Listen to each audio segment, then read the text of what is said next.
para ipasara ang website. Nagpuyat pa ako para gawing #1 trending website to eh. Ang ganyang kalaking company, hindi basta magpapatalo. Hindi sila uupulang at panonoorin kang sirain ang image nila. Video.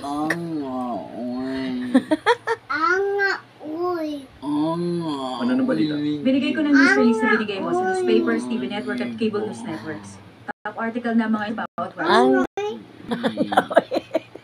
Sir, kumain po ba ang mga nangyayari sa plano natin? Ano? Ganyan mo. Malalaman natin kung successful ang Lami, be? Aw, ipit.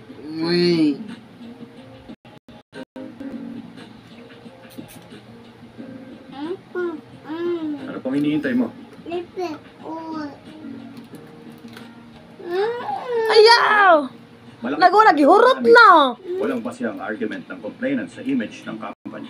Nahurot na. Case court authority. Hindi kami umahawak ng injunction cases dito. Ibig sabihin, na tama na ang ginawa nyo.